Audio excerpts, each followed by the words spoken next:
तीसरा क्लासेस। आज का चैप्टर है specific heat and latent heat. इसका चर्चा हम करते हैं। स्पेसिफिक हीट क्या है? Amount of heat required to change the temperature of unit mass of substance by unity और 1 डिग्री सेल्सियस। कहता है किसी पदार्थ के जिसका द्रव्यमान 1 kg हो, 1 ग्राम हो, उसका 1 डिग्री सेल्सियस बढ़ाने के लिए जितनी ऊष्मा की आवश्यकता पड़ती है वो स्पेसिफिक हीट कहलाता है। Amount of heat required to reach 1 degree Celsius by 1 gram of 1 gram. 1 gram का तापमान 1 डिग्री से बढ़ाने के लिए जितना अमाउंट ऑफ हीट रिक्वायर्ड होता है वो आपका कहलाता है स्पेसिफिक हीट। आप Q बराबर एम सी डेल्टा टी होता है, तो C बराबर Q by M by delta T. अब इसका यूनिट देख लें। Q यानी ऊष्मा का मात्रक जूल है, मास का केजी और टेम्परेचर का केल्विन। जूल प्रति केजी केल्विन होगा। तो इसमें वेयर डेल्टा टी आपका T final minus T initial. Mass क्या? Mass of sample in gram. C क्या? Specific heat of the substance. अब देखिए, मान लो पदार्थ है एल्युमिनियम है जिसका द्रव्यमान 1 kg हो, 1 ग्राम हो, 27 डिग्री सेल्सियस पे था। अब इसको 28 डिग्री सेल्सियस करने के लिए जितनी ऊष्मा की आवश्यकता पड़ेगी वो स्पेसिफिक हीट कहलाएगा। अब 1 कैलोरी में 4.184 जूल होता है, 1000 जूल में 1 किलो जूल होता है। अब देखिए, वाटर का स्पेसिफिक हीट कितना होता है? 4.184 जूल प्रति ग्राम डिग्री सेल्सियस। एल्युमिनियम का कितना होगा? 0.897 जूल प्रति ग्राम डिग्री सेल्सियस। अब है, इसके अलावा हमने बोला था लेटेंट हीट। लेटेंट हीट को हम हिडन हीट भी कहते हैं। Amount of heat required to cause a phase change in unit mass of substance at constant pressure and temperature. कहता है कि ऊष्मा की वह मात्रा जो फेज को चेंज करने में लगता है, स्टेट को चेंज करने में लगता है, पदार्थ की अवस्था को बदलने में लगता है, वो आपका लेटेंट हीट कहलाता है। यानी अगर मान लो यूनिट मास का कोई पदार्थ है जिसकी अवस्था परिवर्तन करने में जितनी ऊष्मा की आवश्यकता पड़ेगी वो लेटेंट हीट कहलाएगा। यानी आवश्यक ऊष्मा Q बराबर होता है m into L. L latent heat बराबर Q बाई एम। Q यानी ऊष्मा है और m जो है आपका द्रव्यमान है, जूल प्रति केजी, यानी इसका यूनिट होगा। Latent heat is the heat absorbed और liberate at a constant temperature during phase change of a matter. कह रहा है यानी फेज को चेंज करने के लिए जो ऊष्मा ऑब्जर्व होता है या लिबरेट होता है, लिबरेटेड मतलब उत्सर्जित होता है, वो आपका लेटेंट हीट कहलाता है। फिगर में देखिए, मान लो ये सॉलिड है आपका, सॉलिड को हीट देंगे तो ये हीट ऑब्जर्व करेगा तो ये मेल्ट होगा। मेल्ट होने के पश्चात ये किस में बदलेगा? लिक्विड में। फर्दर हीट करेंगे तो ये लिक्विड हीट को ऑब्जर्व करके ये किस में कन्वर्ट होगा?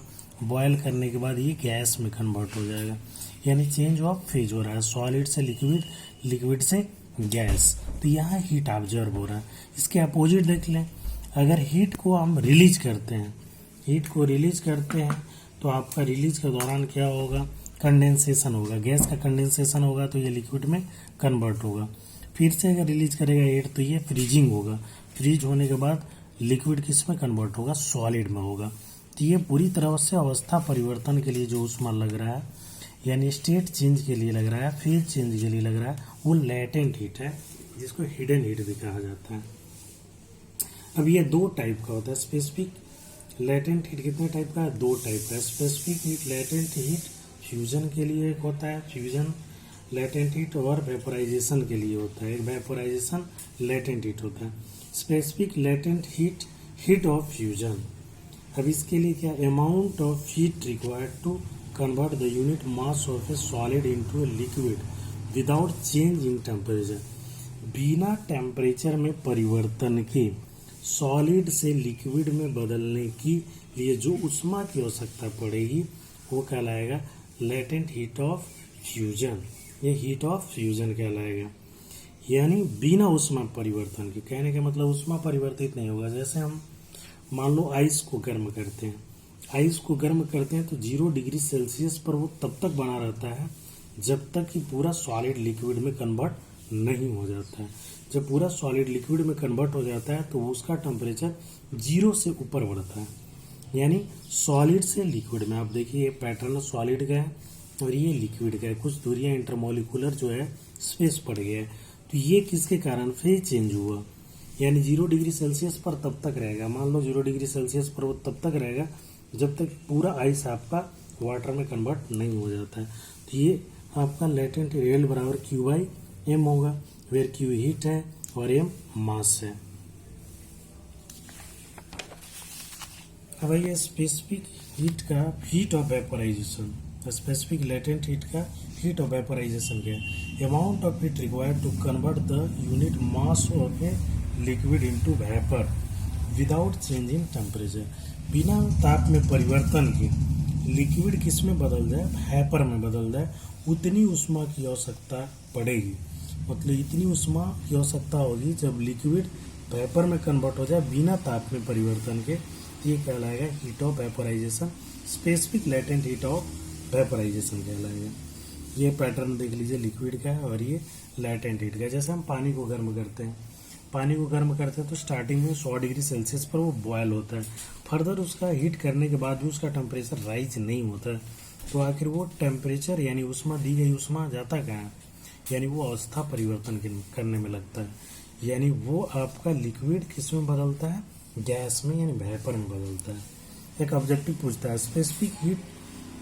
Specific latent heat of vaporisation greater than specific latent heat of fusion होता है।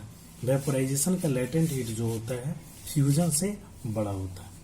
अब लेटेंट हीट में कूलिंग कर्व को हमेशा पूछता है, कूलिंग कर्व क्या है ये देख लीजिए, टाइम और टेम्परेचर के बीच कर्व बनाया जाता है। आप देख लीजिए, मान लो ये हाई टेम्परेचर पर है कोई भी पदार्थ तो गैस अवस्था में रहेगा। अब ये मान लो रिलीज करेगा, हीट रिलीज करेगा, हीट जब रिलीज करेगा तो ये कंडेंसेशन होगा। कंडेंसेशन होगा तो इसमें कुछ मात्रा लिक्विड की होगी, कुछ मात्रा गैस की होगी। अब यहाँ देखिए कंडेंसेशन पॉइंट है, लिक्विड और गैस इसमें दोनों होगा इस स्टेज में।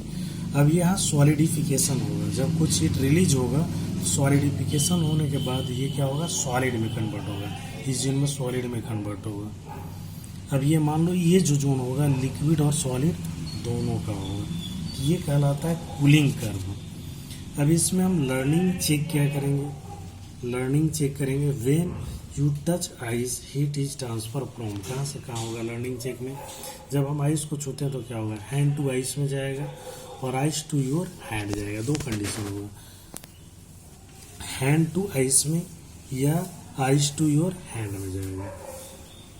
आप देखिए when you drink a hot cup of coffee heat is transfer from, heat कहाँ से योर माउथ टू कॉफी और the coffee to your mouth. अब ये कहने का मतलब ये लर्निंग चेक है, लर्निंग इसमें चेक कर सकते हैं किधर से किधर हीट का ट्रांसफर होगा। हीट का ट्रांसफर हमेशा हाइयर टेम्परेचर से लोअर टेम्परेचर होगा।